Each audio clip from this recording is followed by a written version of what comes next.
الشيطان اللعين الرجيم بسم الله الرحمن الرحيم الحمد لله الذي تجلى للقلوب بالعظمة واحتجب عن الأبصار بالعزة واقتدر على الأشياء بالقدرة فلا الأبصار تثبت لرؤيته ولا اللوحام تبلغ كنها عظمته وتجبر بالعظمة والكبرياء وتعطفا بالعز والبر والجلال وتمجدا بالفخر والبهاء وتحللا بالمجد والأقلاء واستخلصا بالنور والضياء خالق لا نظير له واحد لا ند له صمد لا كفو له إله لا ثاني معه وفاطر لا شريك له ورازق لا معين له والرب بلا شريك والصلاة والسلام على صاحب النعمة العظمى والمحجة الكبرى النبي الأمي المكي المدني الابتهامي السيد البهي والسراج المضيء والكوكب الدري صاحب الوقار والسكينة المدفون بأرض مدینہ بالقاسم محمد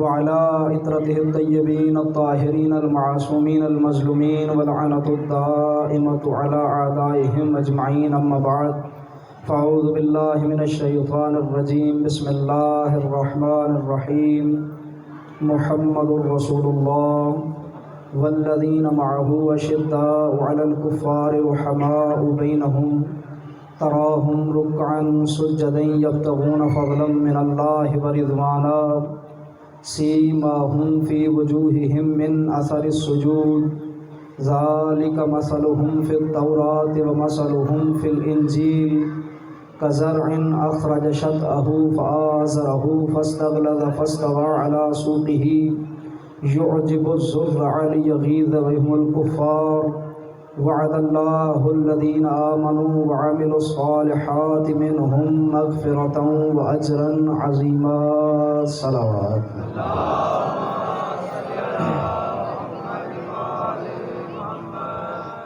دعا ہے کہ محمد و آل محمد کا کریم خالق محمد و آل محمد کی عزت و عظمت کے صدقے میں بانیان مجلس کا یہ صف عذابی چھایا اپنی عزت والی بارگاہ میں قبول و منظور فرمائے۔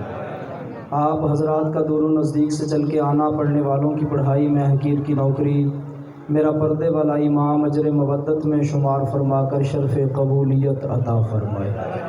جو مومنین بیمار ہیں مالک الملک انہیں شفا عطا فرمائے۔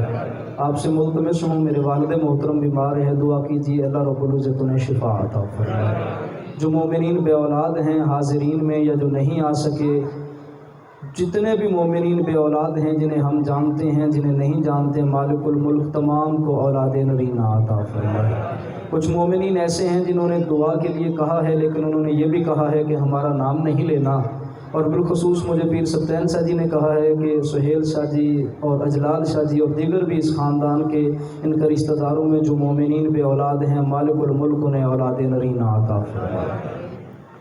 تمام حاضرین کے دلوں کی وہ حاجات جو ہماری مائیں بہنیں پردے میں بیٹھی ہیں ان کے دلوں کی وہ حاجات جو شریعت مصطفیٰ میں جائز ہوں اللہ رب العزت مستجاب فرمائے۔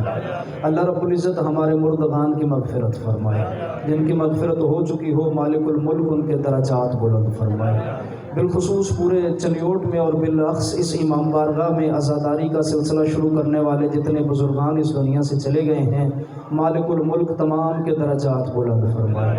علماء ملت جعفریہ، شہدائے ملت جعفریہ، ذاکرین عظام جتنے مومنین و مومنات اس دنیا سے گئے ہیں مالک تمام کے درجات بلند فرمائے۔ مالک الملک میرے ملک پاکستان کی محافظت فرمائے۔ امام الحسن علیہ السلام کو جلد سے جلد اذن ظہور عطا فرمائے اور ہمیں آقا کے اوان و انصار میں شریک فرمائے۔ دعاؤں کی قبولیت کے لیے آقا کی جلد آمد کے لیے مل کر بآواز بلند صلوات بھیجیے۔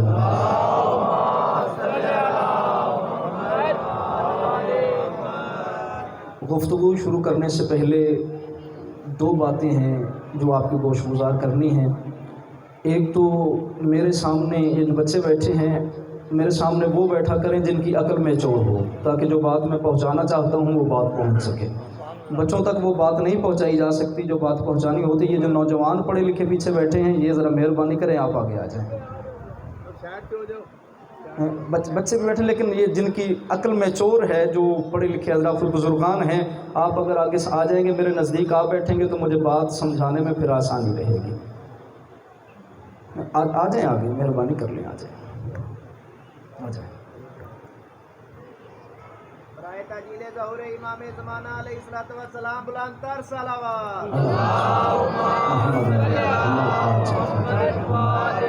ایک التماس میں کر چکا، دوسری التماس یہ ہے کہ اگر جو میں نے موضوع رکھا ہے یہ موضوع ایسا ہے کہ میرے جیسے کم علم آدمی کے لیے بھی 10 دن اس موضوع کو مکمل کرنے کے لیے کم ہے، تو اگر کبھی موضوع کی طوالت کی وجہ سے اور آپ کی محبت کی وجہ سے 2-4 منٹ آپ کے زیادہ لے جاؤں تو میں امید کرتا ہوں کہ آپ برا محسوس نہیں فرمائیں گے۔ مل کر ایک صلوات پڑھ دیجیے محمد و آل محمد۔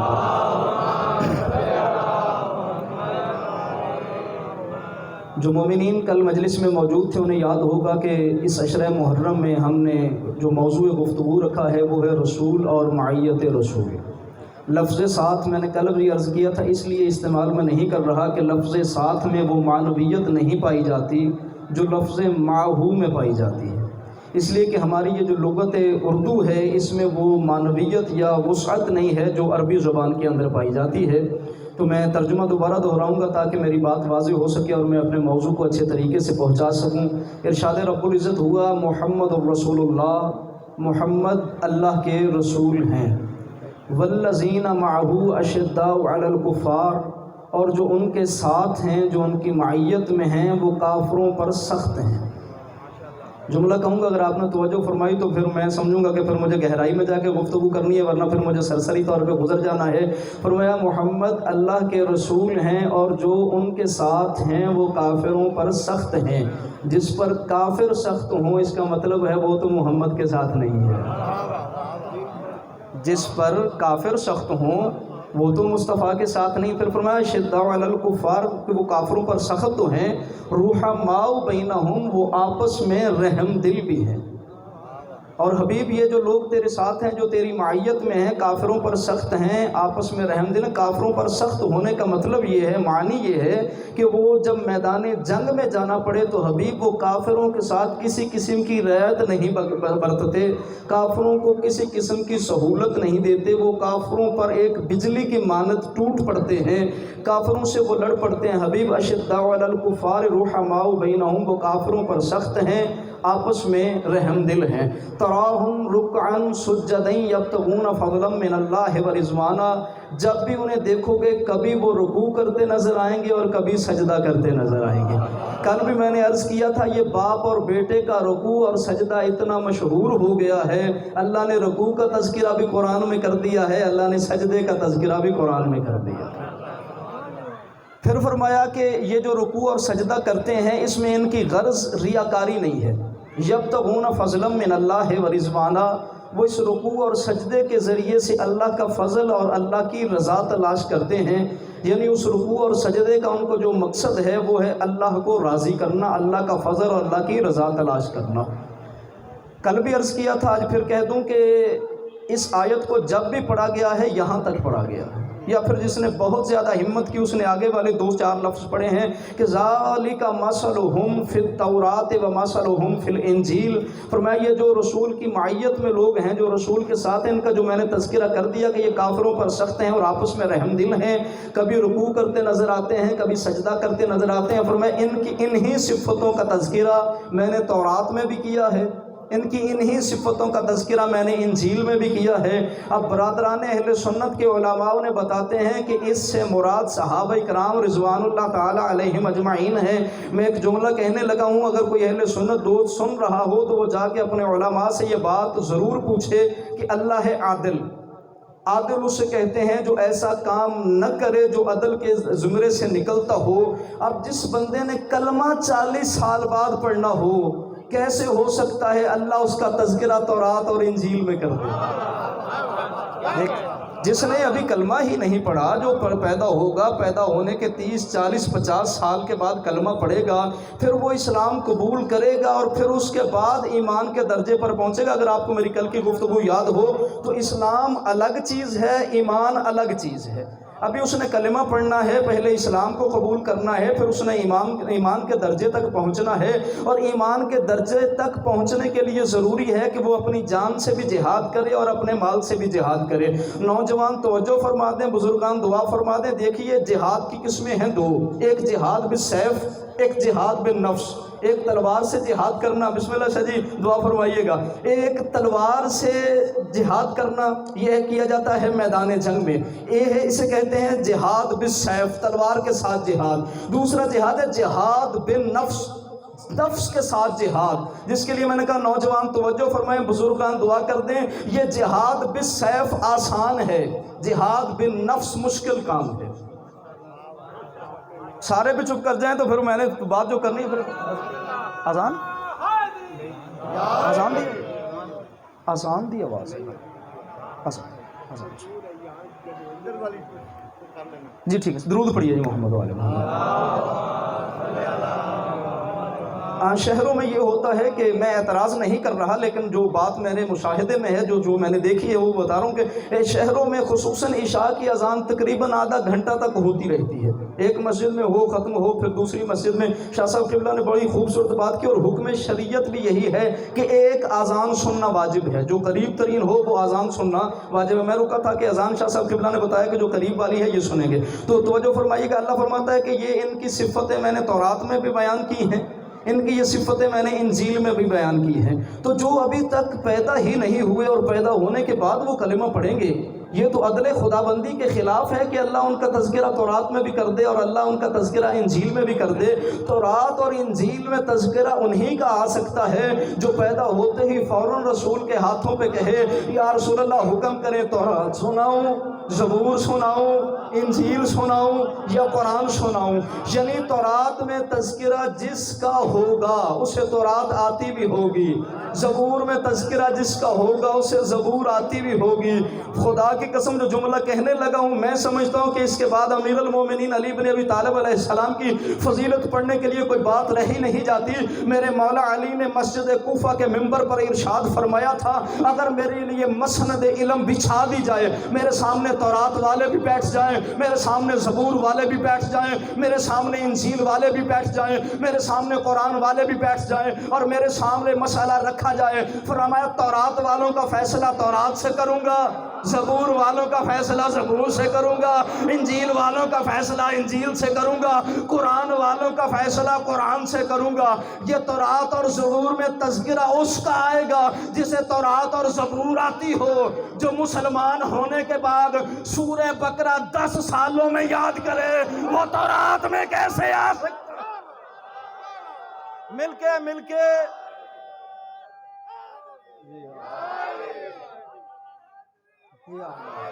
میں نے پورا قرآن مجید 2.5 سالوں میں یاد کیا ہے، پورا قرآن مجید 2.5 سالوں میں۔ سورہ بقرہ 2.5 سپاروں پر مشتمل ہے، جس بندے نے 2.5 سپارے 10 سالوں میں یاد کیے اس سے تو میں بہتر نہیں، اور جس سے میں خود کو بہتر سمجھتا ہوں اسے اپنے مولا علی سے بہتر کیسے زین پہ آنا قرآن شروع کرنا، زین پہ آنا قرآن شروع کرنا، بیٹھ کر زین پر دوسری رکعت میں پاؤں رکھنا، قرآن مکمل کر دینا۔ دیکھیے میں نے بات میرے موضوع میں نہیں ہے لیکن اب بات سامنے ہے۔ اِنَّا أَنزَلْنَاهُ فِي لَيْلَةِ الْقَدْرِ، قرآن ایک رات میں نازل ہوا۔ سورہ دہر، اِنَّا نَحْنُ نَزَّلْنَا عَلَيْكَ الْقُرْآنَ تَنزِيلًا، ہم نے قرآن کو آہستہ آہستہ نازل کیا۔ قرآن کے 2 نزول ہیں، لمحوں والا اور سالوں والا۔ لمحے لگے نبوت کے، سال لگے بشریت کے۔ لمحوں میں رسول پر قرآن اترا، بشریت تک 23 سال اور 6 ماہ میں پہنچا، یعنی جہاں نبوت کے لمحے لگے وہاں بشریت کے سال لگتے ہیں۔ اب سمجھ آئیے مولا علی علیہ السلام یوں تلاوت کیوں کرتے تھے؟ ایک طرف تلاوت کرتے ہیں، مسجد محراب میں کھڑے ہو جاتے ہیں، ساری رات نوافل پڑھتے ہیں، ساری رات قرآن پڑھتے ہیں۔ وہاں کسی عالم نے نہیں لکھا کہ علی پہلی رکعت میں قرآن ختم کر دیتے تھے یا علی دوسری رکعت میں قرآن ختم کر دیتے تھے، نہ، پوری رات علی قرآن پڑھتے تھے، نوافل پڑھتے تھے، اس میں قرآن پڑھتے رہتے تھے۔ یعنی علی تلاوت 2 طرح کی کرتے تھے، ایک لمحوں والی ایک سالوں والی، اس لیے کہ جہاں پر نبوت کے سال لگے وہاں بشریت کے لمحے لگتے ہیں۔ جب میرے مولا علی کے پاس وقت ہوتا تھا تلاوت ہمارے والی کرتے تھے، جب وقت نہیں ہوتا تھا تلاوت محمد والے کیا کرتے تھے، کیونکہ وہ محمد کا وارث ہے۔ فرمایا ذالک مثلہم فی التوراۃ ومثلہم فی الانجیل۔ میرے نبی سے بھی پوچھا گیا یا رسول اللہ یہ کون ہیں جن کی تورات میں بھی مثالیں موجود ہیں انجیل میں بھی موجود ہیں؟ میرے نبی نے یوں اشارہ کیا، فرمایا ھذا علی ابن ابی طالب اسمہ من التوراۃ ایلیہ۔ فرمایا یہ ہے وہ علی جس کا تورات میں نام ایلیہ ہے، یہ جس کا اللہ نے قرآن میں تذکرہ کیا ہے نا۔ اب دیکھیے اللہ فرماتا ہے کہ وہ رکوع اور سجدہ کرتے ہیں، اور جب بھی دیکھو کہ وہ رکوع اور سجدہ کرتے ہوئے نظر آئیں گے، ان کے اس رکوع اور سجدے کا تذکرہ انجیل میں، زبور میں موجود، تورات میں موجود۔ جن کا تذکرہ اللہ تورات میں کر رہا ہے انہی کا قرآن میں ہونا چاہیے، کیونکہ تورات کس نے بھیجی جی؟ انجیل کس نے بھیجی؟ دیکھیے میں عقیدہ وہ پڑھنے کا عادی ہوں جو قرآن سے ملے اور فرمان اہل بیت سے ملے۔ جو بات قرآن سے نہ ملے میں اسے شیعت کا عقیدہ نہیں سمجھتا، جو بات فرامین اہل بیت سے نہ ملے میں اسے شیعت کا عقیدہ نہیں سمجھتا۔ بات سامنے ہے تو کر کے چلا جاؤں گا، چاہے شاہ جی کو فتویٰ لگا دے، چاہے کوئی آپ سے کہے اگلے سال یہ مولوی نہیں بلانا۔ شریعت کسے کہتے ہیں؟ جو کام نبی نے کیا ہو اسے شریعت کہتے ہیں۔ جس کام سے نبی منع کر دے وہ بھی شریعت نہیں، جو کام نبی نے نہ کیا ہو وہ بھی شریعت نہیں۔ جو کام جیسے نبی نے کیا ہے ویسے کرنا شریعت ہے۔ ممبر پہ بیٹھا ہوں لا الہ الا اللہ محمد رسول اللہ علی ولی اللہ، مجھے انتہائی دکھ ہوا، میں نے بندہ امام بارگاہ میں نماز پڑھتے ہوئے دیکھا، رکوع اور سجدے میں جاتے ہوئے اللہ اکبر نہیں کہتا تھا، یا علی کہتا تھا۔ دکھ ہوا مجھے، اور دکھ کیوں ہوا؟ کیونکہ پیغمبر نے دی ہے شریعت۔ میرے سر پہ بھی قرآن رکھو، جو بندہ ایسا کرتا نظر آئے اس کے سر پہ بھی قرآن رکھو۔ پوچھو نبی رکوع میں جاتے ہوئے اللہ اکبر کہتا تھا یا علی کہتا تھا؟ میں کھرنے والا مرکزی امام بارگاہ میں پیش نماز بھی ہوں شاہ جی، میں علماء کمیٹی کا ممبر بھی ہوں، مجھے جو خامی نظر آئے میرا حق ہے میں اپنی ملت کے ممبر سے کروں۔ میرے مولا علی علیہ السلام سے آپ مجھ سے زیادہ محبت کرتے ہوں گے مولا علی سے، یہ آپ دعویٰ کر سکتے ہیں، لیکن اللہ کی کائنات میں کوئی بندہ یہ دعویٰ نہیں کر سکتا میں محمد سے زیادہ علی سے محبت کرتا ہوں۔ بولیے یار میرے ساتھ، کوئی ہے دعوے دار شاہ جی ایسا جو یہ دعویٰ کرے کہ میں نبی سے زیادہ علی سے محبت کرتا ہوں؟ اور جو سب سے زیادہ علی سے محبت کرتا ہے وہ تو رکوع میں جاتے ہوئے اللہ اکبر کہتا ہے، تو یا علی کہتا ہے، یا تو مومن نہیں یا تو نبی کا ماننے والا نہیں۔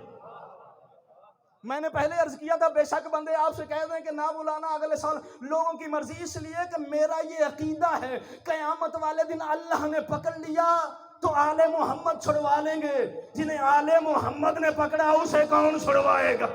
میں سمجھتا ہوں پوری دنیا کا ہاتھ میرے گریبان پہ آتا ہے تو آ جائے، بطول کے بیٹوں کا ہاتھ میرے گریبان پہ نہیں آنا چاہیے۔ یہ ممبر میرے باپ کا نہیں جناب، یہ ممبر آل محمد کا ہے۔ یہاں آ کے میں اپنی بات نہیں کر سکتا، یہاں آ کے بات مجھے وہی کرنی ہے جو قرآن سے ملے یا فرامین اہل بیت سے ملے۔ تورات، زبور، انجیل، قرآن، چاروں کتابیں کس نے بھیجی؟ اللہ نے۔ یہ ہو سکتا ہے جو چیز تورات میں حلال ہو وہ قرآن میں حرام ہو جائے؟ نہیں۔ کیوں؟ سورہ مبارکہ فتح میں اللہ فرماتا ہے لا تجد لسنت اللہ تبدیلا، اللہ کا قانون تبدیل نہیں ہوتا۔ اب اللہ فرماتا ہے یہ جو ہیں جو رکوع اور سجدہ کرتے ہیں ان کی یہی مثال تورات میں بھی ہے، یہی مثال انجیل میں بھی ہے۔ یا اللہ ہیں کون؟ تورات ہمارے پاس اصلی حالت میں موجود نہیں، ہمارے پاکستان میں ہمیں ملتی نہیں، یا اللہ ہمیں قرآن میں بتاؤ یہ کون ہے؟ فرمایا انما ولیکم اللہ ورسولہ والذین آمنوا الذین یقیمون الصلاۃ ویؤتون الزکاۃ وہم راکعون۔ ایک اللہ ولی، دوسرا رسول ولی، تیسرا وہ ولی جو حالت رکوع میں زکوٰۃ دیتا ہے۔ زکوٰۃ دی میرے مولا علی نے۔ نوجوانوں آپ کے لیے جملہ کہوں جناب، علی ولی نہیں، علی ولی گر ہے۔ زرگر تو سنا ہے نا، زرگر، زر سونا، زرگر سونا بنانے والا، یعنی سونے سے زیورات بنانے والا، گر بنانے والا۔ علی ولی نہیں، علی ولی گر ہے، علی ولی بناتا ہے۔ انگوٹھی علی نے دی، ولی اللہ بھی ہو گیا، ولی رسول بھی ہو گیا۔ انما ولیکم اللہ، انگوٹھی تو میرے مولا علی نے دی ہے نا، ولی اللہ بھی ولی رسول بھی۔ علی ولی بناتا ہے۔ یہی بات آپ کو اہل سنت دوستوں کے علماء سے بھی ملے گی، وہ بھی فرماتے ہیں کہ تب تک کوئی ولی نہیں بن سکتا جب تک مولا علی کی مہر موجود نہ ہو۔ تو جن کا تذکرہ اللہ نے تورات اور زبور و انجیل میں کیا، ثابت ہوا یہ آل محمد ہیں۔ پھر فرمایا کزارعن، میں نے کل بھی عرض کی کہ بندے آیت یہیں تک پڑھتے ہیں، آیت کا اگلا حصہ نہیں پڑھتے۔ فرمایا کزارعن، ان کی مثال اس کھیتی جیسی ہے، فآزرہ فاستغلظ فاستوى على سوقه، جس نے پہلے سوئی نکالی، پھر کومپل نکالی، پھر ایک تناوار درخت بن گیا، اور فرمایا وہ اتنا مضبوط ہوا اب اسے کوئی اکھاڑ نہیں سکتا۔ اور یعجب الزرع لیغیظ بہم الکفار، جس کی وہ کھیتی ہے، جس کی وہ فصل ہے، وہ دیکھتا ہے تو خوش ہو جاتا ہے، کافر دیکھتے ہیں تو جل جاتے ہیں۔ اب جتنے مولوی کہتے ہیں نا کہ اس کھیتی سے مراد فصل ہے، ان کے سر پہ قرآن رکھ کے پوچھو کافر گندم نہیں کھاتے؟ درود پڑھیے محمد والے۔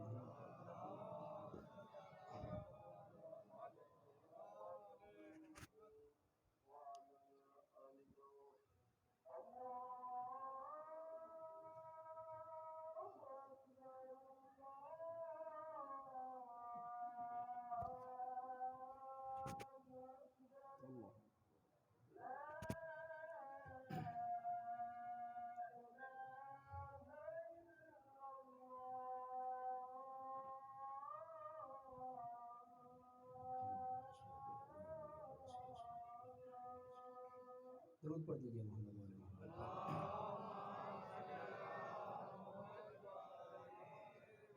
تو جو ہے جی بات یاد ہے، تو میں عرض یہ کر رہا تھا کہ اگر کھیتی سے مراد یہ کھیتی ہے جو فصل ہمارے پاس اگتی ہے، تو میں نے آج تک کوئی کافر ایسا نہیں دیکھا جو گندم نہ کھاتا ہو، میں نے کوئی کافر ایسا نہیں دیکھا جو چاول نہ کھاتا ہو۔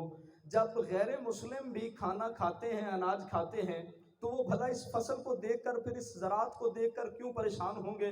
ثابت ہوا اس کھیتی سے مراد اسلام کی وہ کھیتی ہے جو میرے نبی نے لگائی ہے، جس کی آبیاری جناب ابو طالب اور جناب خدیجۃ الکبریٰ نے کی ہے۔ اللہ فرماتا ہے وہ جنہوں نے اسلام کی کھیتی لگائی اور جنہوں نے آبیاری کی ہے، جب اسے وہ دیکھتے ہیں تو وہ خوش ہو جاتے ہیں۔ اگلی بات جو کہنے لگا اس کے لیے غدیر ذہن میں رہے تو پھر بات کی سمجھ آئے گی۔ فرمایا جب کافر دیکھتے ہیں تو اسے جل جاتے ہیں، جب انہوں نے دیکھا نا کہ کھیتی اتنی مضبوط ہو گئی ہے۔ میں آیت پڑھ دوں، اللہ فرماتا ہے الیوم یئس الیوم اکملت لکم دینکم، یہ سنا ہے نا آپ نے، اسی آیت کا بالکل اس سے پچھلا حصہ، الیوم یئس الذین کفروا من دینکم، حبیب آج کافر تیرے دین سے مایوس ہو گئے۔ حالانکہ غدیر میں کافر کوئی نہیں، غدیر میں مشرک کوئی نہیں، سارے بندے وہ ہیں جنہوں نے حج نبی کے پیچھے پڑا ہے، نمازیں نبی کے پیچھے پڑی ہیں، کلمہ نبی کے ہاتھوں میں پڑا ہے، اسلام نبی کے ہاتھوں میں قبول کیا ہے، لیکن ادھر علی کی ولایت پہ شک کیا، ادھر اللہ نے قرآن میں کفر کا فتویٰ صادر کر دیا۔ اللہ فرماتا ہے لیغیظ بہم الکفار، حبیب یہ جتنے بھی کافر ہیں نا، یہ اسلام کی سر بلندی دیکھ کر، یہ اسلام کو اس عروج پر دیکھ کر جل گئے ہیں۔ اور پھر فرمایا وعد اللہ الذین آمنوا وعملوا الصالحات منهم مغفرۃ واجرا عظیما، فرمایا وہ جو ایمان لائے اور انہوں نے عمل صالح کیے، ان کے رب کا ان سے وعدہ ہے کہ ان کے رب کے پاس ان کے لیے اجر عظیم بھی ہے اور مغفرت بھی ہے۔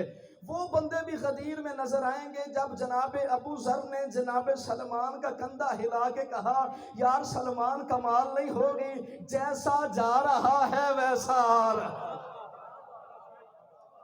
اب جو آیت مجیدہ میں پڑھنے لگا ہوں یہ سورہ مبارکہ النساء کی آیت نمبر 136 ہے، سورہ نساء آیت کا نمبر 136۔ اللہ فرماتا ہے یا ایھا الذین آمنوا آمنوا باللہ ورسولہ والکتاب الذی نزل علی رسولہ والکتاب الذی انزل من قبل ومن یکفر باللہ وملائکتہ وکتبہ ورسلہ فقد ضل ضلالا بعیدا۔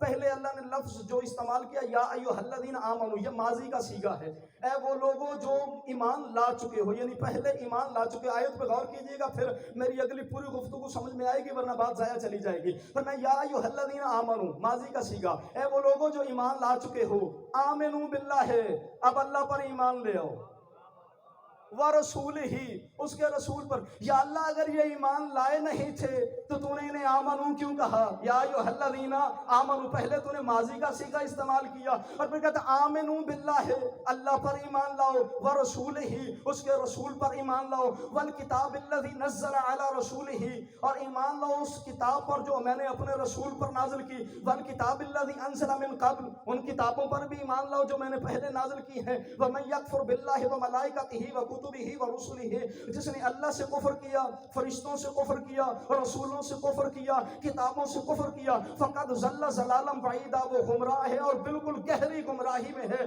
اسی طرح کی ایک آیت سورہ مبارکہ بقرہ کے آخری رکوع میں بھی موجود ہے، آمن الرسول بما انزل الیہ من ربہ والمؤمنون کل آمن باللہ وملائکتہ وکتبہ ورسلہ لا نفرق بین احد من رسلہ۔ فرمایا وہ جو ایمان والے ہیں ان کی نشانی یہ ہے کہ وہ اللہ پر بھی ایمان رکھتے ہیں، اس کے رسولوں پر بھی ایمان رکھتے ہیں، کتابوں پر بھی ایمان رکھتے ہیں، اور وہ ان میں کوئی فرق نہیں رکھتے، یعنی سب پر ایمان رکھتے ہیں۔ یا اللہ اگر یہ ایمان لائے نہیں تھے تو تم نے آمنو کیوں کہا؟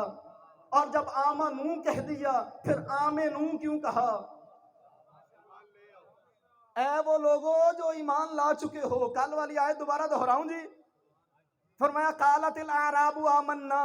مصیبت یہ ہے کہ ذاکر نے قصیدہ 10 سال پہلے بھی پڑھا ہو نا، بندے اسے کہتے ہیں وہی پھر سنا، اور پھر جب سناتا ہے تو پھر ممبر پہ نیاز بھی آتی ہے، حالانکہ قصیدہ نیا لکھا جا سکتا ہے، آیت 1400 سال پہلے بھی وہی تھی، 1400 سال بعد بھی وہی ہے، لیکن ذاکر سے کہا جاتا ہے جی وہ ربائی دوبارہ سنائے، وہ قصیدہ دوبارہ سنائے، وہ بند دوبارہ سنائے۔ مولوی بیچارہ آیت دوبارہ پڑھے، لو جی پھر ہوئی، حالانکہ قصیدہ بند ربائی دوڑا بدل سکتا ہے، آیت بدل نہیں سکتی۔ فرمایا قالت الاعراب آمنا، حبیب عرب کے لوگ آپ سے، یہ عربی بدو آپ سے کہتے ہیں کہ ہم ایمان لائے، قل لم تؤمنوا، حبیب تو ان سے کہہ دے کہ تم ابھی مومن نہیں ہوئے، ولیکن قولوا اسلمنا، بلکہ تم کہو کہ ہم مسلمان ہوئے، ولما يدخل الایمان فی قلوبکم، ایمان تو ابھی تمہارے دلوں میں داخل بھی نہیں ہوا۔ یعنی اسلام الگ چیز ہے، یہ میں نے کل بڑی تفصیل سے عرض کیا تھا کہ اسلام الگ چیز ہے، ایمان الگ چیز ہے، اور اسلام چھوٹی چیز ہے، ایمان بڑی چیز ہے۔ آئیے پیغمبر سے پوچھیں نا یا رسول اللہ یہ اسلام کیا ہے اور ایمان کیا ہے؟ خندق کے میدان میں فرمایا بارز الاسلام کلہ الی الشرک کلہ، کل اسلام کل شرک کے مقابلے پر جا رہا ہے۔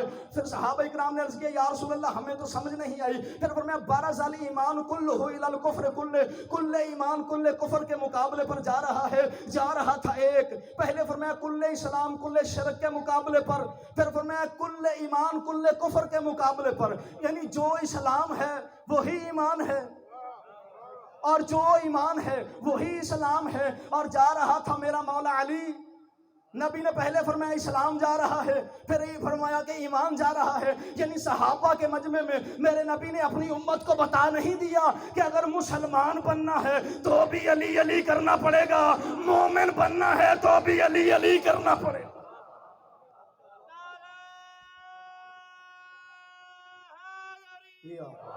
نہ علی کے بغیر اسلام ملے گا، نہ علی کے بغیر ایمان ملے گا۔ اچھا میرے مولا علی چلے گئے، یہ اس کو بھی اتنا ہی پڑھا جاتا ہے، آگے اس کو بھی نہیں پڑھا جاتا۔ علی گئے، اس کا سر کاٹا، لا کے نبی کے قدموں میں پھینکا۔ میرے نبی نے ایک جملہ کہا، نوجوانوں اس جملے کو ساتھ لے جانا، یہاں نہ چھوڑ کے جانا۔ جب عمر ابن عبد ود کا سر لا کے پھینکا نا میرے نبی کے قدموں میں، میرے مولا علی نے فرمایا یا علی لے آیا سر؟ جی یا رسول اللہ، تیرا گستاخ ہو اور علی چھوڑ دے۔ میرے نبی نے ارشاد فرمایا یا علی حبک ایمان و تقوی، اے علی تیری محبت ہی ایمان ہے اور تیری محبت ہی تقوی ہے۔ دیکھیے ایمان الگ چیز ہے اور تقوی الگ چیز ہے، ایمان اور چیز ہے، تقوی اور چیز ہے، لیکن نبی فرماتے ہیں یا علی تیری محبت ایمان، تیری محبت تقوی۔ اب محبت علی چیز ایک، اثر دو، ایک ہی وقت میں ایمان بھی ہے، ایک ہی وقت میں تقوی بھی ہے۔ عالمانہ گفتگو کرنا یہ علماء کا کام ہے، جو مجھے سمجھ آئی وہ یہی ہے کہ محبت علی چیز ایک ہے، اثر دو ہیں، ایمان بھی اور تقوی بھی۔ وجہ کیا ہے؟ علی کی محبت اگر دل میں رہے تو ایمان ہے، عمل میں ڈھل جائے تو تقوی ہے۔ نعرہ تکبیر، نعرہ رسالت، بجلی چلی گئی بجلی محمد والے محمد بلند تر صلوات.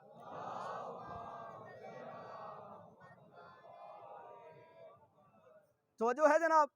محبت علی چیز ایک اثر دو. ایک ہی وقت میں آپ بات چوں پھر بات میرے سامنے ہے, میرے تو سامنے باتیں آتی جا رہی ہیں, میں تو یوں ہی بات کرتا جاؤں گا. دیکھیں یہ بجلی اثر دو ہے نا, تھی تو آپ کا مزاج اور تھا, اب نہیں ہے تو آپ کا مزاج اور ہے. اگر آپ کے مزاج کو دیکھو پھر تو میرا بھی مزاج بدل جائے گا. ہے بجلی کرنٹ اثر دو ہے, ایک ہی وقت میں اے سی بھی چلاتی ہے, ہیٹر بھی جلاتی ہے. اسی طرح میرے مولا علی کے ذکر کے بھی دو اثر ہیں, ایک ہی وقت میں دو اثر. علی کا نام سن کے مومن خوش ہو جاتا ہے, منافق کے دل میں ہیٹر جل جاتا ہے.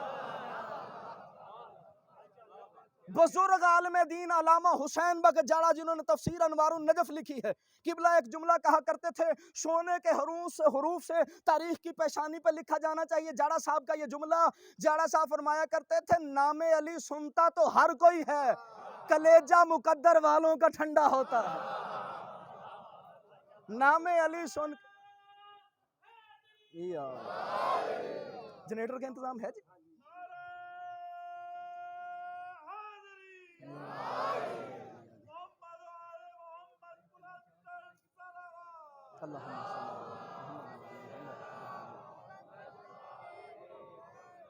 میں امید کرتا ہوں جتنا مجمع ہے میری آواز آ جائے گی جناب. فرمایا اے ایمان والو جو ایمان لا چکے ہو, اب اللہ اور اس کے رسول پر بھی ایمان لے آؤ. یا اللہ مطلب کیا انہوں نے کلمہ نہیں پڑھا تھا؟ کلمہ پڑھتے ہیں تو اللہ نے یا ایھا الذین آمنوا کہا. اس کا مطلب ہے جو کلمہ پڑھے, نماز پڑھے, قرآن پڑھے, اسے حقیقی مومن نہ سمجھنا. دیکھیں میں عرض کر رہا ہوں کہ مجھے کچھ پیغام دینا ہے اس مجلس میں کہ بندہ کلمہ, اگر وہ کلمہ نہ پڑھتے ہوتے تو یا ایھا الذین آمنوا اللہ کیوں کہتا؟ لیکن اگر ایمان کے پختہ ہوتے تو اللہ آمنو کیوں کہتا؟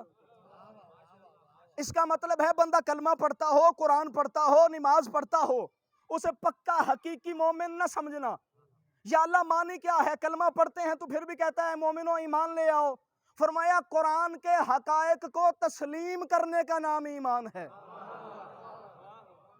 جو بندہ کلمہ پڑھتا ہے لیکن قرآن کے حقائق کو تسلیم نہیں کرتا, وہ مومن کہلواتا ہے, مومن ہے نہیں. کیونکہ مومن وہ ہے جو قرآن کے حقائق کو تسلیم کرے. اگر بندے قرآن کے حقائق کو تسلیم کریں تو بندے کیوں کہیں کہ یہ ہم جیسے ہیں؟ جو بات میں کرنے لگا ہوں اس بات کو واضح کرنے کے لیے مجھے 6 آیتیں پڑھنی ہیں, پھر میری بات واضح ہوگی جناب. لوگوں نے دیکھا لفظ بشر, کہہ دیا یہ ہم جیسا. 6 آیتیں پڑھوں گا, بات واضح ہو جائے گی. سورہ مبارکہ ہجر میں اللہ ارشاد فرماتا ہے وَإِذْ قَالَ رَبُّكَ لِلْمَلَائِكَةِ إِنِّي خَالِقٌ بَشَرًا مِّن صَلْصَالٍ مِّنْ حَمَإٍ مَّسْنُونٍ. وہ وقت یاد کرو جب تیرے رب نے ملائکہ سے کہا کہ میں مٹی سے ایک بشر بنانے والا ہوں. آدم بشر ہے پر مٹی سے بشر ہے. دیکھو میرے والے پاسے جی, زیدی صاحب قبلہ فرمایا کرتے تھے کہ دور والوں کی توجہ ادھر ادھر ہو تو ہو, یہ جو ممبر کے قریب ہوں ان کی توجہ ادھر ادھر نہیں ہونی چاہیے. کیونکہ اسلام کے ساتھ یہی ہوا ہے, جو پاس بیٹھتے تھے نا ان کی توجہ نہیں تھی. ان کی توجہ ہوتی تو اللہ یہ نہ کہتا ایمان والو ایمان بھی لے آؤ. کیونکہ انہوں نے توجہ دیکھی. اب سپیکر باندھا نا, میں شاید پیچھے جو لوگ کھڑے انہیں شاید آواز نہ آتی ہو, لیکن جو قریب ہیں انہیں تو آتی ہے نا. یعنی کسی اور نے نبی کی بات سنی ہے یا نہیں سنی ہے؟ جو قریب بیٹھتے تھے انہوں نے تو سنی ہے نا, اور ہر بات سنی ہے. خصوصاً وہ جن کے متعلق کہا جاتا ہے کہ یہ ہر وقت ساتھ ہوتے تھے, انہوں نے تو نبی کی ہر بات سنی ہے نا. قرآن کے حقائق کو تسلیم کرنے کا نام ایمان ہے, یہ بات ذہن میں رکھیے. آدم فرمایا میں مٹی سے بشر بنانے والا ہوں. آدم بشر ہے پر مٹی کا بشر ہے. پھر اللہ نے ہمارے متعلق سورہ مبارکہ دہر کی دوسری آیت میں ارشاد فرمایا اِنَّا خَلَقْنَا الْإِنسَانَ مِن نُطْفَةٍ أَمْشَاجٍ نَبْتَلِيهِ فَجَعَلْنَاهُ سَمِيعًا بَصِيرًا. ہم نے اسے نطفے سے خلق کیا. آدم بشر, مٹی کا بشر, ہم بھی بشر, ہم نطفے والے بشر. پھر سورہ مبارکہ فرقان میں ارشاد ہوا وَهُوَ الَّذِي خَلَقَ مِنَ الْمَاءِ بَشَرًا فَجَعَلَهُ نَسَبًا وَصِهْرًا. میں نے مائع طاہر سے ایک خاص انسان کو خلق کیا. فَجَعَلَهُ نَسَبًا وَصِهْرًا. اسے نبی سے 2 رشتے عطا کیے, نسبی بھی سحری بھی. نسبی رشتہ بنتا ہے مرد سے, یعنی خون سے. سحری رشتہ بنتا ہے عورت کے ذریعے سے, کیونکہ سحر کہتے ہیں داماد کو. جو پہنچ گئے ہو اللہ آپ کو سلامت رکھے جی. اللہ فرماتا ہے وَهُوَ الَّذِي خَلَقَ مِنَ الْمَاءِ بَشَرًا فَجَعَلَهُ نَسَبًا وَسِحْرًا, میں نے اس ایک خاص انسان کو مائع طاہر سے خلق کیا, اسے نبی سے دو رشتے دیے, سحری بھی نسبی بھی. سحر کا رشتہ بنتا ہے عورت سے, نسب کا بنتا ہے مرد سے. اللہ فرماتا ہے اس کے دو رشتے ہیں نبی کے ساتھ. ایک ہی وقت میں نبی کا نسبی رشتہ بھی ہے, نبی کا داماد بھی ہے. علماء فرماتے ہیں اس سے مراد میرا مولا علی ہے. آدم بشر, کون سا بشر جی؟ مٹی کا بشر. ہم بشر کون سے بشر؟ نطفے کے. مولا علی بھی بشر, کون سا بشر؟ مائع طاہر سے بشر. آدم مٹی سے بشر, ہم نطفے سے بشر, علی مائع طاہر سے بشر. پھر سورہ مبارکہ مریم میں ارشاد ہوا فَأَرْسَلْنَا إِلَيْهَا رُوحَنَا فَتَمَثَّلَ لَهَا بَشَرًا سَوِيًّا, ہم نے جبریل کو مریم کے سامنے ہو بہو بشر بنا کے بھیجا. آدم بشر مٹی کا بشر, ہم بشر نطفے والے بشر, علی بشر مائع طاہر سے بشر, جبریل بشر روحی بشر. اور پھر جب جبریل آ کے سامنے کھڑا ہوا, اس نے جناب مریم سے کہا اللہ آپ کو ایک بیٹا دے گا. بی مریم نے فرمایا وَلَمْ يَمْسَسْنِي بشر, مجھے تو کسی بشر نے مس بھی نہیں کیا, میرے پاس بیٹا کیسے آئے گا؟ تو ارشاد ہوا اِذَا قَضَىٰ أَمْرًا فَإِنَّمَا يَقُولُ لَهُ كُن فَيَكُونُ, کہ وہ جو آنے والا ہے وہ عام بشر نہیں, وہ امر والا بشر ہے. عیسیٰ بشر لیکن امری بشر. اب میں دہراتا ہوں, آپ بھی دہرائیے میرے ساتھ تاکہ میں نتیجہ دے سکوں. آدم کون سا بشر؟ مٹی کا بشر. ہم بشر لیکن نطفے سے بشر. مولا علی بشر لیکن مائع طاہر سے بشر. جناب جبریل بشر لیکن روحی بشر. جناب عیسیٰ بشر لیکن امری بشر. اب سورہ مبارکہ کہف کی آخری آیت میں ارشاد ہوا قُلْ إِنَّمَا أَنَا بَشَرٌ مِثْلُكُمْ يُوحَىٰ إِلَيَّ أَنَّمَا إِلَٰهُكُمْ إِلَٰهٌ وَاحِدٌ. حبیب ان سے کہہ دے میں بشر ہوں لیکن وحی والا بشر ہوں. میرا نبی بھی بشر لیکن وحی والا بشر. 6 آیتیں ہو گئی جی. اب دیکھیے آدم بشر مٹی کا بشر, ہم بشر نطفے کے بشر, جناب عیسیٰ بشر امری بشر, جناب جبریل بشر روحی بشر, مولا علی بشر مائع طاہر سے بشر, میرا رسول بشر وحی والا بشر. آپ گھر جا کے اپنی والدہ سے کہتے ہیں اماں روٹی پکا دے آٹے سے, وہ کہے گی بیوقوف پہلے بھی تو آٹے سے بناتی ہوں. اگر آپ کہیں نہیں اماں آج باجرے کے آٹے سے روٹی بناؤ, آج چاول کے آٹے سے روٹی بناؤ, آج جو کے آٹے سے روٹی بناؤ, آج مکئی کے آٹے سے روٹی بناؤ. آٹا گندم کا بھی ہے, آٹا چاول کا بھی ہے, آٹا باجرے کا بھی ہے, آٹا مکئی کا بھی ہے. لیکن کوئی کہہ سکتا ہے کہ چاول کا آٹا مکئی جیسا, مکئی کا آٹا باجرے جیسا, چاول کا آٹا گندم جیسا؟ حالانکہ لفظ آٹا نہیں ہے, آٹا ہے نا. تو پھر لفظ بشر دے کے کیسے کہہ دیا کہ وہ ہم جیسے؟ حافظ امجد یہ کہنے کا حق تو پھر رکھتا ہے نا. اور جنہیں آج تک بشریت سمجھ میں نہیں آئی, انہیں کیا پتا علی کی ولایت کیا چیز ہے. بس اللہ آپ کو سلامت رکھے جی. جو بشریت کو نہ سمجھے وہ علی کی ولایت کیسے سمجھے گا؟ ایک جملہ اور کہہ دوں, کیا گندم کا آٹا باجرے جیسا ہے؟ عیسیٰ بھی بشر ہے. کیا عیسیٰ علی جیسا ہے؟ اچھا جس مولوی کو بڑا شوق ہے نا ان جیسا ہونے کا, اگر اسے بالفرض جناب عیسیٰ مل جائیں اور اسے اپنے علم کا بڑا گھمنڈ ہو, جناب عیسیٰ سے کہے جناب میں بھی آپ جیسا, جناب عیسیٰ فرمائیں تیرے پاس دلیل کیا ہے؟ وہ کہے جناب علم آپ کے پاس بھی ہے, علم میرے پاس بھی ہے. جناب عیسیٰ فرمائیں میں تو مردے زندہ کرتا تھا. اب وہ مولوی کہے میں بھی کرتا ہوں تعویذ لکھ کے. جناب عیسیٰ فرمائیں گے میں بن باپ کے پیدا ہوا ہوں, میرا باپ نہیں. مولوی میں ہمت ہے تو کہے جناب ابا میرا بھی نہیں.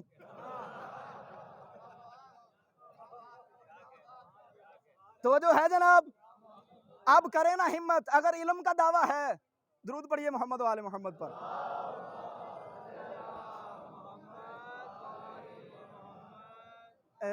محسوس نہ فرمائیے گا تو ایک جملہ کہوں. آپ کو پتہ میں تقریباً پچھلے سال بھی عشرے میں کہتا رہا, میں ہر مجلس میں کہتا ہوں جو پہلے آئیں وہ آگے بیٹھ جائیں, جو بعد میں آئیں وہ پیچھے بیٹھ جائیں. اس کی وجہ یہ ہے کہ شیعہ ہونے کے بعد مجھے یہی سمجھ آئی ہے کہ اسلام کے ساتھ یہی ہوا، جو بعد میں آئے تھے نا، اگر اسلام کے ساتھ یہ نہ ہوتا نا کہ بعد میں آنے والے پہلے، ہاں یہی تو میں نے شیعت کتابوں سے نہیں سیکھی، میں نے شیعت قرآن سے سیکھی ہے۔ میں نے پچھلے اشرے میں بھی عرض کیا تھا، میں نسلی شیعہ نہیں لیکن میں فصلی شیعہ بھی نہیں، موسمی شیعہ بھی میں نہیں جناب، شیعہ ہوں تو پکا۔ آپ جس مولوی کو شوق ہے وہ جناب عیسیٰ سے کہے جناب اگر باپ آپ کا نہیں تو ابا میرا بھی نہیں، اور جب ساری دنیا کے مولوی مل کر عیسیٰ جیسے نہیں ہو سکتے تو کوئی میرے مولا علی جیسا کیسے ہو سکتا؟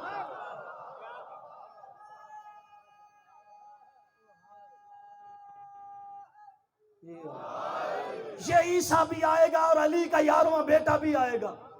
پڑھیے جا کے بخاری اور مسلم کو کہ آگے کون کھڑا ہوگا اور پیچھے کون کھڑا ہوگا۔ مریم کا بیٹا، بطول کا بیٹا، خود نبی، صاحب کلمہ، صاحب شریعت، اور جس محمد کے بار میں جان نشین کو صاحب کلمہ نماز نہیں پڑھا سکتا، اس محمد کو 40 سال بعد کلمہ پڑھنے والا نماز کیسے پڑھا سکتا؟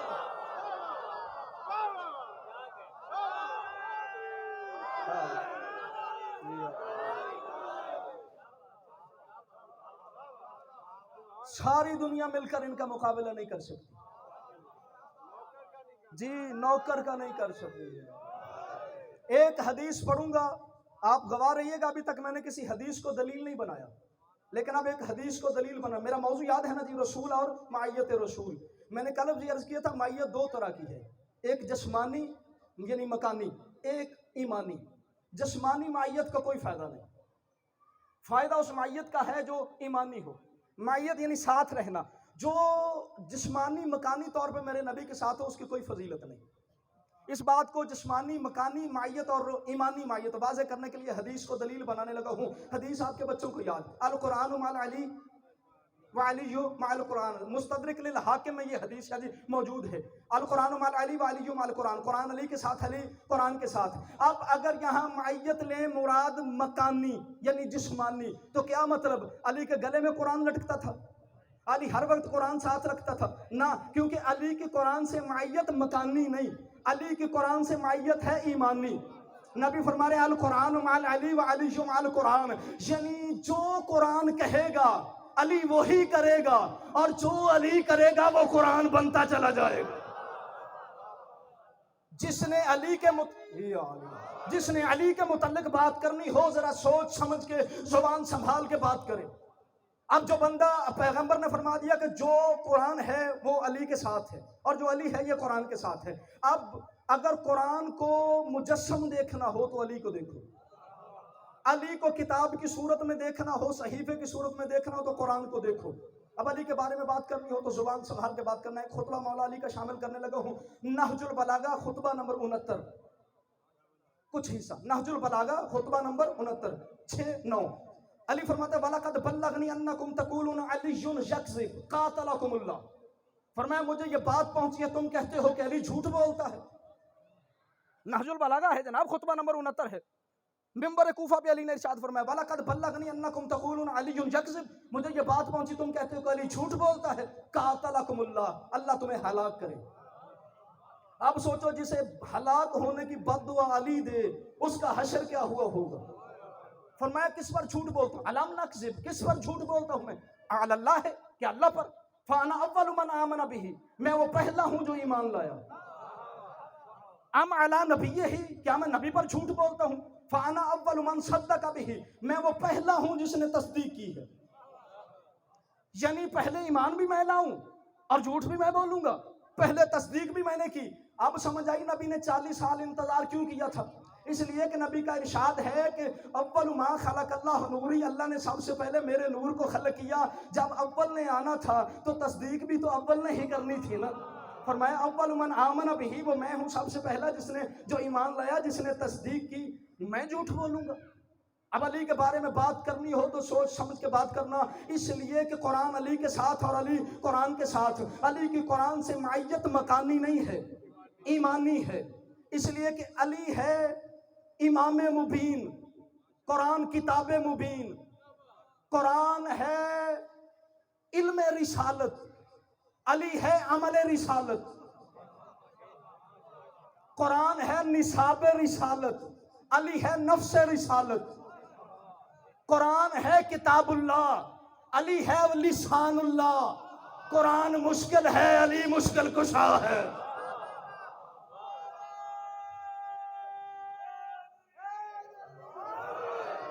اگلی مجلسوں میں ہم قرآنی آیات میں سے دیکھتے آئیں گے کہ نبی کے ساتھ مکانی طور پہ کون تھا اور ایمانی طور پہ کون تھا۔ خدا کی قسم قرآن کی ایک ایک آیت سے علی کی ولایت چھلکتی ہوئی نظر آئی۔ تو میں عرض کر رہا تھا کہ لوگوں نے حقائق کو نہیں سمجھا۔ اب اگر آپ سے اسے کہیں کہ آدم بھی بشر، مٹی والا بشر، ہم نطفے والے بشر، جبریل روحی بشر، عیسیٰ عمری بشر، علی مائے طاہر سے بشر، نبی وحی والا بشر، تو ان جیسا کیسے ہو گیا؟ اب مولوی پینترا بدلے گا، کہے گا جی ہم بھی انسان، یہ بھی انسان۔ سورہ مبارکہ احزاب کی سیکنڈ لاسٹ آیت پڑھنے لگا ہوں جناب۔ فرمایا اِنَّا عَرَضْنَا الْأَمَانَةَ عَلَى السَّمَاوَاتِ وَالْأَرْضِ وَالْجِبَالِ فَأَبَيْنَا أَن يَحْمِلْنَهَا وَأَشْفَقْنَا مِنْهَا وَحَمَلَهَا الْإِنسَانُ إِنَّهُ كَانَ ظَلُومًا جَهُولًا۔ فرمایا ہم نے امانت رکھی آسمانوں کے سامنے، زمینوں کے سامنے، پہاڑوں کے سامنے، انہوں نے اٹھانے سے انکار کر دیا۔ وَحَمَلَهَا الْإِنسَانُ، انسان نے اٹھا لیا۔ إِنَّهُ كَانَ ظَلُومًا جَهُولًا، یہ ظالم بھی ہے اور نادان بھی ہے۔ پتہ چلا ہے انسان، لیکن اس کا مصدر نسیان ہے۔ نسیان یعنی دماغ کی کمزوری۔ اگر یہ اس کا مصدر نسیان نہ ہوتا تو ظالم نہ ہوتا، اگر اس کا مصدر نسیان نہ ہوتا تو یہ جاہل نہ ہوتا۔ ہے انسان، مصدر ہے اس کا نسیان۔ اب ارشاد ہوا الرحمن علم القرآن خلق الانسان علمہ البیان۔ فرمایا وہ رحمان جس نے پہلے علم قرآن دیا، بعد میں ایک خاص انسان کو خلق کیا۔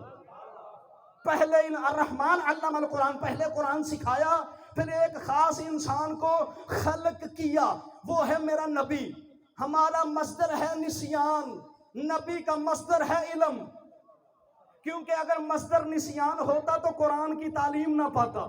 قرآن کی تعلیم پانا اس بات کی دلیل ہے کہ میرے نبی کا مصدر نہ نسیان ہے نہ ہزیان ہے۔ اب پھر ایک حدیث پڑھنے لگا ہوں، کنت کنزا مخفیا فاحببت ان اعرف فخلقتک یا محمد۔ فرمایا میں اپنی ذات وحدت کا چھپا ہوا خزانہ تھا، جب میں نے چاہا پہچانا جاؤں تو تجھے خلق کیا۔ ثابت ہوا کہ میرے نبی کی خلقت کا ایک مصدر ہے علم، دوسرا مصدر ہے انس، محبت۔ ایک روایت میں ہے فخلقت محمد و آل محمد، پھر میں نے محمد اور آل محمد کو خلق کیا۔ ہمارا مصدر جہل، نسیان، نبی کا مصدر علم، آل محمد کا مصدر انس۔ اور جب جبریل آیا جناب مریم کے سامنے، وہ بھی بشر بن کے آیا تھا، وہ بھی انسان بن کے آیا تھا۔ کوئی کہہ سکتا ہے میں جبریل جیسا؟ اور جنہیں آج تک بشریت بھی سمجھ میں نہیں آئی، انسانیت بھی سمجھ میں نہیں آئی، انہیں کیا پتا آل محمد کی فضیلت کیا ہے۔ ہاں اگر آل محمد ہم جیسے ہوتے تو ہم اپنے بڑوں کا بھی دن مناتے۔ شاہ صاحب قبلہ اس مجمع میں سب سے زیادہ بزرگ آپ ہیں۔ آپ کے والد محترم کو دنیا سے گئے ہوئے کتنا عرصہ ہوا؟ 25 سال۔ ابتدائی 2 4 5 10 سال تو آپ نے ان کی برسی کروائی ہوگی، کہ آپ بھی ہر سال برسی کرواتے ہیں؟ اسی طرح جس طرح وہ جس دن وفات پائی تھی، کیا آج بھی منظر وہی ہوتا ہے؟ اب منظر تو وہ نہیں ہوتا نا، برسی کرواتے ہیں، ختم دلواتے ہیں، کھانا بھی پکاتے ہیں، لیکن منظر آپ کے دل کا وہ نہیں ہوتا۔ آپ کے دل میں کیفیت، جب جنازہ اٹھا تھا جو کیفیت اس دن تھی وہ آج نہیں ہوتی۔ اب شیعو تم بتاؤ، 10 محرم کو کیفیت وہی نہیں ہوتی؟ وہی ہوتی ہے نا۔ 13 رجب کو خوشی کی کیفیت وہی نہیں ہوتی ہمارے دل؟ 10 محرم کو وہی غم کی کیفیت۔ یہ اسی طرح دن منانا اس بات کی دلیل ہے کہ آل محمد ہم جیسے نہیں ہیں۔ میری دادی کا میرے ساتھ بہت زیادہ الفت، بہت زیادہ محبت تھی، لیکن اب مجھے وہ الفت محسوس نہیں ہوتی۔ 14-15 سال ہو گئے، اب وہ الفت کم ہو گئی، لیکن ادھر محرم کا چاند نکلتا ہے، وہی الفت، وہی محبت، وہی سوگ، وہی غم، ذرا کیفیت نہیں بدلتی۔ یہ اس بات کی دلیل ہے کہ اللہ نے آل محمد کو ہم جیسا نہیں بنایا۔ آج 2 محرم ہے، اگر یہ بات سارا سال کروں گا تو اس بات میں وہ اثر نہیں ہوگا جو اثر اس بات میں آج ہوگا۔ میں نے ابتدا میں آپ سے عرض کی تھی کہ اگر آپ کے 2-4 منٹ زیادہ لے جاؤں تو معاف فرمائیے گا۔ آج جو اثر ہے پھر نہیں ہوگا۔ 1 محرم کو حر نے رستہ روکا، دعا مانگو جب کوئی کسی کا رستہ روکے تو اس کی بہنیں ساتھ نہ ہوں، اس کی بیٹیاں اس کے ساتھ نہ ہوں۔ غریب کی غربت دیکھنا، جب حر نے رستہ روکا نا، گھوڑے کی لجام میں ہاتھ ڈالا، میرے مولا نے فرمایا حر میرا رستہ چھوڑ دے، میری بہنیں میرے ساتھ۔ 2 محرم غریب کربلا پہنچا۔ علماء اہل سنت نے جیسے لکھا ہے، میرے مولا نے 7 گھوڑے بدلے۔ گھوڑا بدلتے ہیں، چلاتے ہیں، گھوڑا گھوم کر پھر وہیں آ جاتا ہے۔ 7واں گھوڑا پھر جب وہیں پر میدان کربلا میں پہنچا، میرے مولا نے فرمایا عباس، جی مولا، فرمایا خیمے لگا۔ خیمے لگے۔ جب عالیہ بی بی کا خیمہ لگا نا، تو جیسے خیمہ لگا بی بی نے نماز پڑھی۔ جب بی بی سجدے میں گئی، جو ہی نماز مکمل کی، بی بی جلدی سے اٹھی مصلی سے، فرمایا فضا میرے حسین کو بلا کے لے کے آئی۔ جناب فضا گئی، امام حسین کو بلا کے لے کے آئی۔ فرمایا حسین یہاں خیمہ نہ لگا، جلدی کر اماں جائے یہاں سے نکل چل۔ کیوں، کیا ہوا؟ فرمایا میں نے نماز پڑھی، جب میں سجدے میں گئی مجھے اس خاک میں سے تیرے خون کی خوشبو آ رہی۔ اماں جائے جہاں مرضی خیمہ لگا لے، اماں جائے کربلا کی خاک پر اپنا خیمہ نہ لگانا، اس میں تیرے خون کی خوشبو ہے۔ فرمایا بہن یہ وہی جگہ ہے جس کا وعدہ ہم نے نانا سے کیا تھا۔ زمین کن کی ہے؟ قبیلہ بنی اسد کی۔ فرمایا بلاؤ قبیلہ بنی اسد کو۔ قبیلہ بنی اسد کے سردار بلائے گئے۔ فرمایا میں زمین تم سے خریدنا چاہتا ہوں۔ میرے مولا نے قیامت تک آنے والے بد نسلوں کی زبانوں کو بند کیا۔ اگر میرا مولا زمین نہ خریدتا، لوگوں نے کہنا تھا حسین نے کسی کی زمین پہ قبضہ کیا، ہم نے اس لیے قتل کیا۔ میرے مولا نے فرمایا میں زمین خریدوں گا۔ قبیلہ بنی اسد نے کہا مولا آپ ہیں فرزند رسول، ہم آپ کو بطور تحفہ دیتے۔ فرمایا نہیں، یہاں میں نے بیٹوں کی قبریں بنانی، قیمت مانگو۔ 60,000 دینار قیمت طے ہوئی۔ قیمت جب دینے کی باری آئی تو بی بی نے فرمایا حسین آدھی قیمت تو دے گا، آدھی قیمت میں دوں گی۔ آدھی قیمت جناب عالیہ نے دی، آدھی قیمت امام حسین نے دی۔ کربلا کی زمین 22 مربع، کربلا کی زمین لکھی گئی حضرت علی اکبر کے نام۔ حضرت علی اکبر کو بی بی نے اپنے خیمے میں بلایا۔ اس دن سے کربلا بن گئی جاگیر علی اکبر۔ اور بی بی نے خیمے میں بلایا، بی بی اکبر کے سامنے بیٹھ کے رونے لگی۔ فرمایا اکبر آدھی قیمت میں نے دی ہے، آدھی تیرے بابا نے دی ہے، آج سے یہ تیری جاگیر ہے، پھپھی روتی کیوں ہے؟ فرمایا اکبر اگر تیری پھپھی کو ضرورت پڑ جائے اپنی جاگیر میں پھپھی کو قبر کی جگہ دے دے گا۔ فرمایا پھپھی اکبر بھی آپ کا، کربلا بھی آپ کی۔ قبیلہ بنی اسد کے سرداروں نے کہا مولا یہ جو بیویاں آپ کے ساتھ ہیں انہوں نے روز روز ان جنگلوں کے سفروں میں نہیں آنا، مولا اجازت ہے ہماری مستورات ان مخدرات عصمت کی زیارت کر لے۔ میرے مولا نے فرمایا میرے قافلے کا سالار عباس ہے، عباس سے پوچھو، جس نے ماتم کرنا ہے جس نے رونا ہے وہ دیکھے میری طرف تاکہ میں بات سمجھا سکوں۔ قبیلہ بنی اسد کے سردار آئے سرکار عباس کے سامنے، حالت یہ تھی عباس کے جلال کی وجہ سے یوں انہوں نے ہاتھ جوڑے ہوئے تھے، عباس کے جلال کی وجہ سے یوں ان کے ہاتھ کانپ رہے تھے۔ کہنے لگے مولا ہم میں جرت نہیں ہے امام حسین سے پوچھنے، ہم نے ان سے پوچھا ہے، مولا ہماری مستورات مخدرات عصمت کی زیارت کرنا چاہتی ہیں، اجازت دیں۔ میرے مولا عباس فرماتے ہیں جاؤ لے آؤ، لیکن جب کربلا کے کنارے پہ آ جاؤ تو وہاں پہ رک جانا، مجھے وہاں بلا لینا۔ قبیلہ بنی اسد کے لوگ چلے گئے، اپنی اپنی مستورات کو لے کے کربلا کے کنارے پہ آ گئے۔ جو سید زادیاں بیٹھی ہیں دل دکھے تو مجھے معاف کرنا، حضرت عباس گئے، ان عورتوں کو دیکھا جن عورتوں کی گودوں میں بچے تھے نا، فرمایا جس کی گود میں بیٹا ہے وہ بیٹا اپنے شوہر کو پکڑا دے، اس لیے کہ چھوٹا بچہ لے کے بی بی زینب کے خیمے کے پاس نہ جانا، وہ علی کی بیٹی ہے، وہ رسول کی نواسی ہے۔ آؤ نا سرکار عباس کی بارگاہ میں عرض کریں، مولا آج چھوٹا بچہ ماں کی گود میں بی بی زینب کے خیمے کے قریب جائے آپ برداشت نہیں کرتے۔ مولا 10 محرم کی شام تھی، شمر نیزہ لے کے بی بی زینب کے خیمے میں آ گیا تھا، اس نے نیزے سے بی بی زینب کی چادر کھینچ مستورات سے فرمایا چلی جاؤ خیموں کی طرف، لیکن 4-5 سے زیادہ عورتیں ایک مرتبہ اکٹھی عالیہ کے خیمے میں نہ جانا۔ وہ رش دیکھ کے گھبرا جاتی ہے. مر نہ جائیں ہم شیعہ اگر ہمارے بس میں ہو. جو 4-5 عورتیں اپنے خیمے میں دیکھ کے گھبرا جاتی تھی وہ 5 لاکھ بدماشوں کے مجمع میں کہتی تھی او مجھے چادر دے دو میں محمد کی بیٹی ہوں, او مجھے چادر دے دو میں علی کی بیٹی ہوں, او مجھے چادر دے دو میری ماں کا جنازہ رات کو اٹھایا گیا تھا. مستورات آ گئی خیموں کی طرف.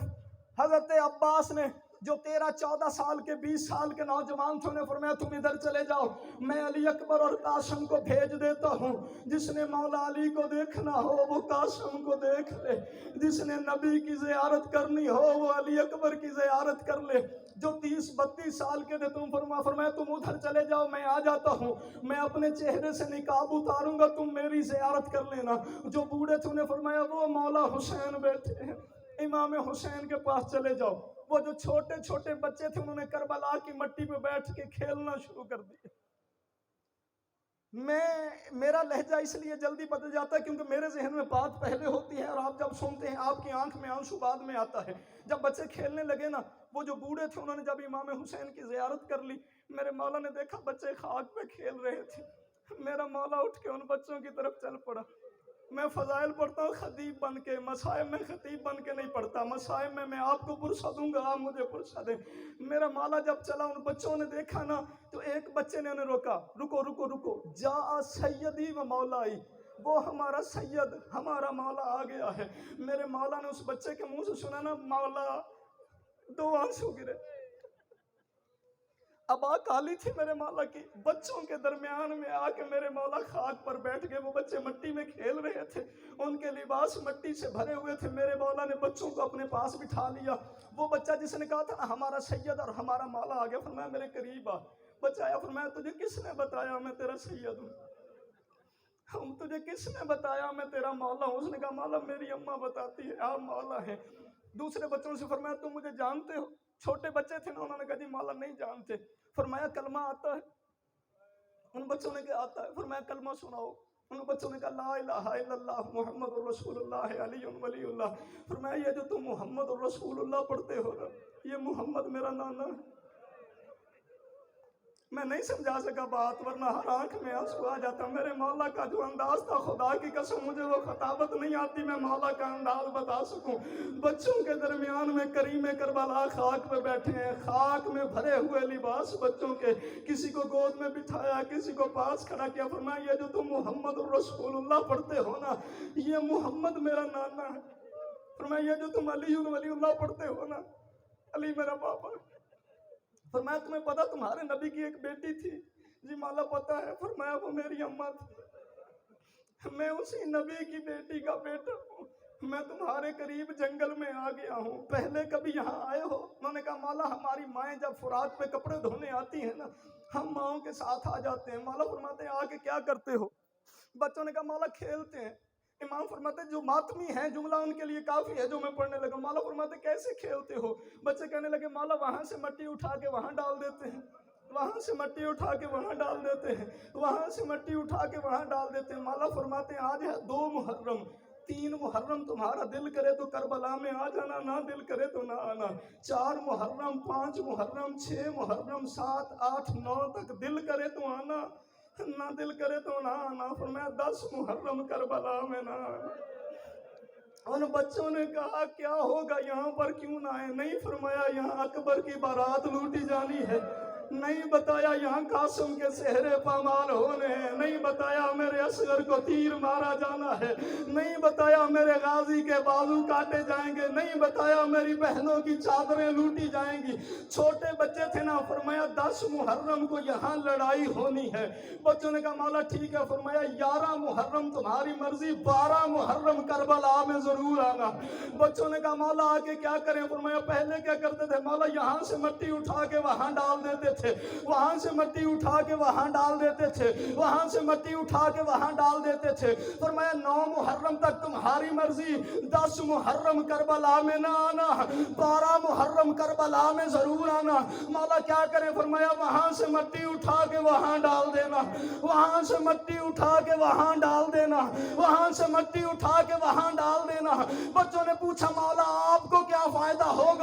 فرمایا تمہاری کھیل بن جائے گی، غریبوں کی قبریں بن جائیں گی، اور تمہاری کھیل بن جائے گی، زہرا کی اولاد دفن ہو جائے گی، اور بے کفنوں کو کفن مل جائے گا۔ لعنت اللہ علی القوم الظالمین وسيعلم الذين ظلموا أي منقلب